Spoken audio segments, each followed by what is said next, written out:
नमस्कार। सत्य सारथी में आप सभी का स्वागत है। बचपन में आप लोगों ने एक कहानी पढ़ी होगी, सुनी होगी, मुर्गी वाली कहानी कि एक गरीब लकड़हारा था, उसको एक मुर्गी मिल गई। वो मुर्गी ले आया घर पे और उसको दाना वाना खिलाया, अपने यहाँ रख दिया। वो मुर्गी जब अंडा देना शुरू की तो जो पहला अंडा निकला उसका, वो सोने का निकला। उस सोने के अंडे को पा के वो लकड़हारा बड़ा खुश हुआ और उसको लगा कि अब हमारी गरीबी मिट जाएगी। तो वो उसको दाना वाना खिलाने लगा। वो रोज़ एक सोने का अंडा देती थी, जिसको बेच के वो स्थिति उसकी बड़ी अच्छी हो गई। घर बार बनवा लिया, गाड़ी वाली ले लिया, परिवार भी खूब अच्छे से रहने लगा।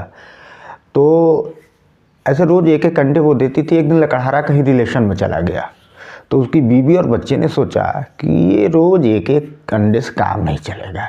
एक काम करो, मुर्गी का पेट फाड़ कर जितने अंडे हैं सारा एक ही बार में निकाल लो, मोटा माल आएगा और उसको बेच बाच के खूब बढ़िया एम्पायर खड़ा किया जाएगा। तो बेटे ने और उसकी पत्नी ने मिल के उस मुर्गी का को पहले मार डाला, मार के उसका पेट फाड़ा। कोई अंडा नहीं था उसमें। मुर्गी भी चली गई, सोने का अंडा मिलना भी बंद हो गया।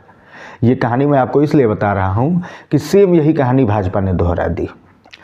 अश्वमेध के घोड़े पे सवार होकर जीतती जा रही थी।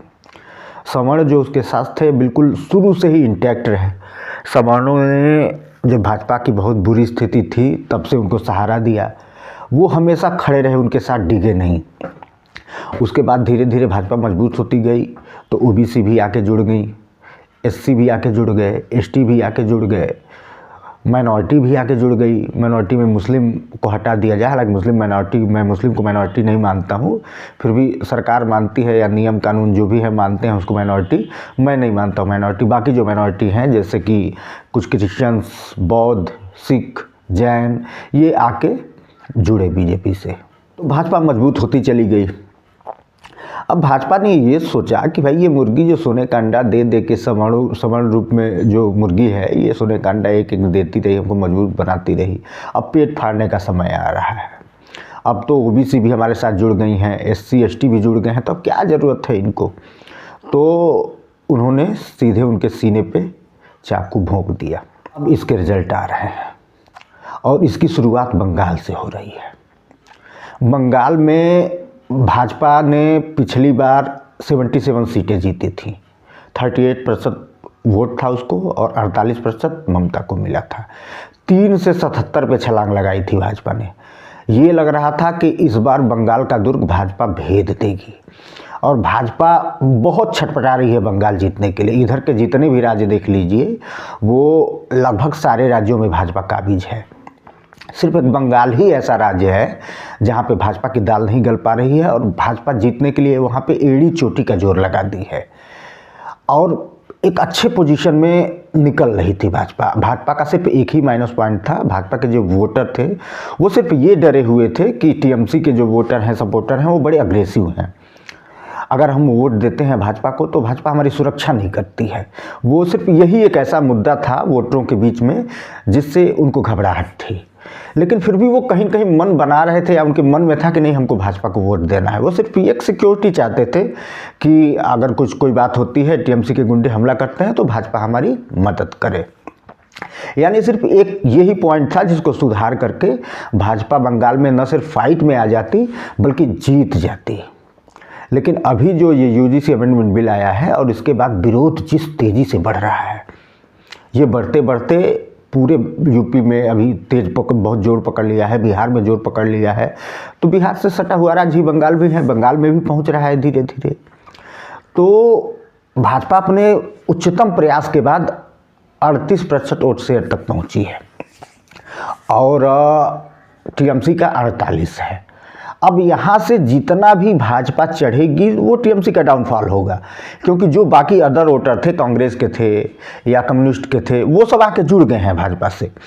अब जो ममता के वोटर हैं उन्हीं में से तोड़ना था भाजपा को। उन्हीं में से जब भाजपा तोड़ती तो भाजपा आगे जाती। वहाँ पे जो सवर्ण आबादी है, हालांकि कोई ऑफिशियल डेटा नहीं है सरकार का, लेकिन जो सर्वे करने वाली एजेंसियाँ हैं तो मोटी 20 से 25%, कुछ लोग 25 से 30% तक बता रहे हैं कि वहाँ पे सवर्ण आबादी है। और ये आबादी इसको भद्रलोक कहा जाता है बंगाल में, भद्रलोक। ये बहुत इन्फ्लुएंसर कास्ट है, बहुत इन्फ्लुएंसर आबादी है। ये सिर्फ ये 30% अपने तो है ही, ये पूरे वोटरों को इन्फ्लुएंस करती है, ख़ास तौर पे हिंदुओं में। और बीजेपी को हिंदू वोटर ही चाहिए, मुस्लिम तो वोट देने से रहा उनको, बाकी राज्यों में वैसे भी नहीं देता, बंगाल में तुम सवाल ही नहीं उठता है देने का। तो अच्छा, हिंदू आबादी बंगाल में 70% है, 30% मुस्लिम आबादी है, तो -30 तो भाजपा पहले से है। अब जो 70% है उसी में से भाजपा को निकालना है। तो उसमें भी जो निकालने लायक चीज़ें थी वो भाजपा ने पिछले चुनाव में निकाल लिया था, 38% तक पहुंच गए थे, 3 से 77। तो जो भद्रलोक है इस पे भाजपा ने फोकस किया था। आपको याद होगा कि बहुत जल्दी भाजपा के राष्ट्रीय अध्यक्ष बने हैं नितिन नवीन। ये फॉरवर्ड हैं, अगड़ी जाति से आते हैं, लाला हैं, कायस्थ हैं। तो ये भाजपा ने इस चीज़ को भी ध्यान में रखा था कि बंगाल का चुनाव है, हम फॉरवर्ड बनाते हैं। तो ये, और बिहार से हैं, तो बिहार की एक बहुत बड़ी आबादी भी बंगाल में रहती है। तो उन वोटरों को टारगेट करने के लिए कि अगर उस भद्रलोक में जो 30% आबादी है उसमें से 8%, 10% भी आ जाते हैं भाजपा की तरफ, तो वो टीएमसी का डाउनफॉल होगा। टीएमसी नीचे जाएगी, भाजपा ऊपर चढ़ेगी, तो भाजपा वहाँ पे अपनी सरकार बना लेगी, जीत लेगी। लेकिन यूजीसी के इस एक नियम ने सब कुछ गुड़ गोबर कर दिया है। और वहाँ पे भाजपा अभी पिछले जिस स्थिति में थी चुनाव में, वहाँ से भी नीचे जा रही है। यानी जो 38% वोट शेयर था, 77 सीटें थीं, उस 77 से भी नीचे जाती दिख रही है आज की डेट में भाजपा। ऐसा नहीं है कि भाजपा को ये समझ में नहीं आ रहा है, सिर्फ ये विरोध सोशल मीडिया या यूट्यूब या हवाई नहीं है, सड़कों पे भी हालांकि बहुत मात्रा में लोग नहीं अभी निकले हैं, निकलना शुरू कर दिया है लोगों ने, लेकिन भाजपा की छटपटाहट और घबराहट अब दिख रही है। इसका एक उदाहरण आप ऐसे समझ सकते हैं कि अभी आप सोशल मीडिया उठा लीजिए, अब इतनी रैलियां हुई हैं, अमित शाह की हुई हैं, इधर योगी आदित्यनाथ की भी रैली हुई है, या मोदी जी के भी जो कार्यक्रम हुए हैं, तो खबरों से पड़ा रहता था सोशल मीडिया। जो भी इन्फ्लुएंसर वर्ग है वो सबसे बड़ा वर्ग जो है सवर्ण ही है, जो फ्री में, जो पेड है उनका तो छोड़ दीजिए, पेड किसी कास्ट के हो सकते हैं, भाजपा ब्राह्मण हैं, सवर्ण हैं, वो कांग्रेस का सपोर्ट करते हैं, अखिलेश का सपोर्ट करते हैं, लेफ्ट का करते हैं, सारी पार्टियों का करते हैं। जो पेड है उनकी बात छोड़ दीजिए, जो अनपेड हैं, यानी जो कोई पैसा नहीं लेते हैं, सिर्फ एक विचारधारा के आधार पर दिन रात भाजपा की सेवा में लगे हुए थे, उन सब ने ड्रा बैक कर दिया है। अब आज देखिए सोशल मीडिया पे स्थिति, चाहे यूट्यूब उठा के देख लीजिए या फेसबुक उठा के देख लीजिए, कहीं कोई कवरेज आपको नहीं मिलेगा कि भाजपा के नेता कहाँ रैली कर रहे हैं, क्या कर रहे हैं। हाँ, नेशनल न्यूज़ है तो भाई जो बड़े मीडिया हाउस हैं वो दिखा रहे हैं, लेकिन जो इन्फ्लुएंसर वर्ग है, जो इन्फ्लुएंस करता है, उसने अपने कदम पीछे हटा लिए हैं और इसका बहुत बड़ा इम्पैक्ट भाजपा पे जा रहा है।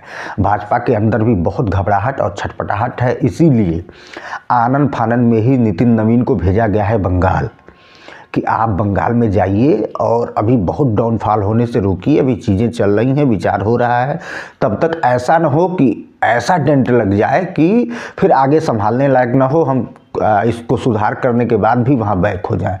तो नितिन नवीन जो है, आपको पता ही है कि तो बिहार से आते हैं, फॉरवर्ड हैं, कायस्थ हैं, तो जो भद्रलोक है उसको टारगेट करने के लिए ही नितिन नवीन को बंगाल में भेजा गया है।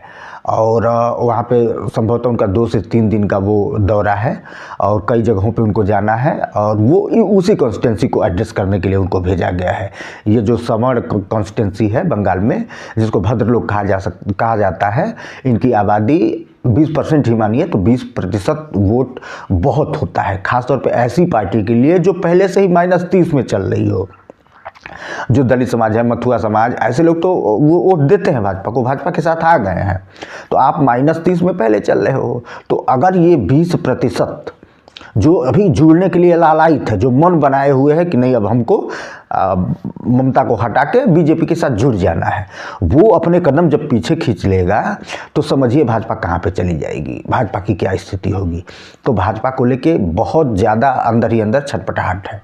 धर्मेंद्र प्रधान ने जो बयान दिया है, या जो और नेता, हालांकि देखिए एक चीज़ और है, जो ये नेता बयान दिए हैं वो आग में घी डाल रहे हैं, उसका कोई फ़ायदा नहीं, वो और नुकसान करते जा रहे हैं। एक चीज़ और देखिए, भाजपा का कोई भी नेता और प्रवक्ता बच रहा है बोलने से, टीवी डिबेटों में भी खुल के नहीं बोल रहा है। नहीं तो भाजपा के प्रवक्ता तो वो ऐसे हैं जो किसी चीज़ के वो मेरिट गिनाने लग जाते हैं। तो अभी कोई मेरिट नहीं गिना रहा है किस बिल का कितना फ़ायदा होगा, वो बस बच रहे हैं किसी तरह से कि ये जैसे नहीं होता कि जान बच जाए, बस उस वाले स्थिति में है। कोई प्रवक्ता खुल के टीवी डिबेट में इसके पक्ष में बोल नहीं रहा है। जितने भी विपक्षी पार्टियों के प्रवक्ता हैं वो बल्कि इसके पक्ष में बोल रहे हैं। उल्टा है कि जब सरकार कोई नियम लाती है तो उसके प्रवक्ता खुल के बोलते हैं, उसके लाभ बताते हैं और बढ़ चढ़ के बताते हैं चीज़ों को कि नहीं ये ऐसे कर दिया, ये फ़ायदा है, देश हित में कर दिया।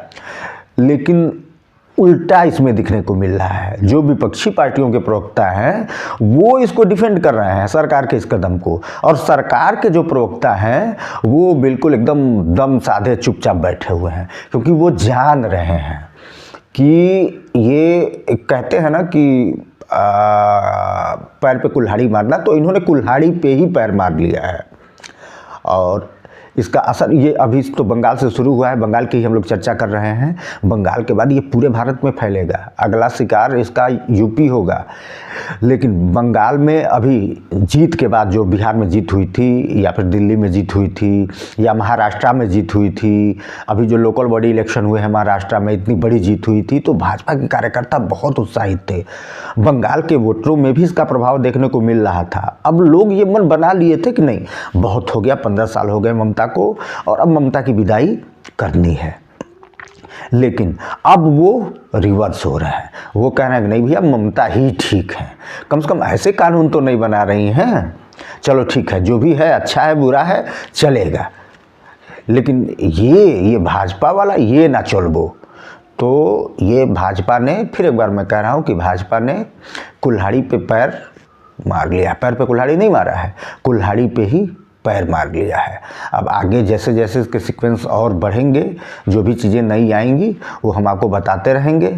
आप सभी से विनम्र निवेदन है कि चैनल को सब्सक्राइब करिए, इसको लाइक करिए, शेयर करिए, और खबरों के पीछे की खबर जानने के लिए, सच्ची खबर, पक्की खबर, पुष्ट खबर, बिना लाग लपेट के, बिना नमक मिर्च लगाए जानने के लिए चैनल के साथ बने रहिए।